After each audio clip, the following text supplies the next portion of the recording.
pas satisfaisant parce qu'on avait constaté que le rendement des impôts locaux était très inexploité. Donc, il fallait que l'on réfléchisse à mettre en place un dispositif innovant qui permettrait à la Direction générale des impôts et des domaines de mobiliser beaucoup plus de ressources pour les collectivités territoriales, d'élargir l'assiette.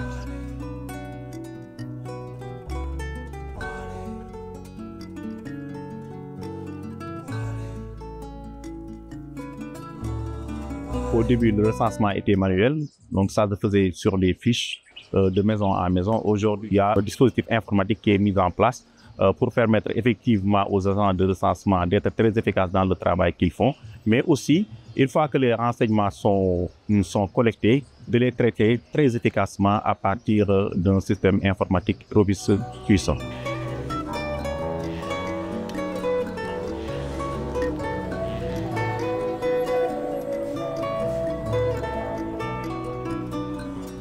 La première question, c'est vraiment est-ce que ça augmente les recettes?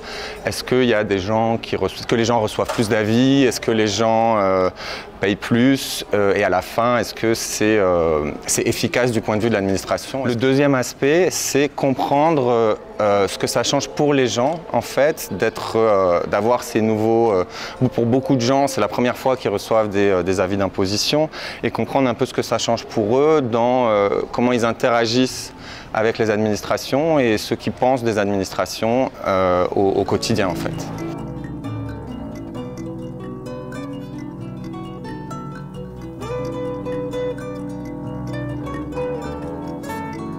Dans les zones pilotes où le programme a été mis en place, on a presque un triplement du pourcentage de contribuables qui vont payer leur contribution foncière.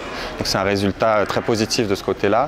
Et on a une augmentation pour l'administration des recettes qu'on estime à plus d'1 milliard de francs CFA juste pour le projet pilote. Les premiers résultats sont assez encourageants et révèlent déjà l'existence d'un potentiel très important. C'est d'ailleurs ce qui nous permet aujourd'hui de pouvoir nous projeter dans une seconde étape qui devrait non seulement nous permettre de consolider, mais également d'étendre l'expérience qu'on a tirée de cette toute première expérience.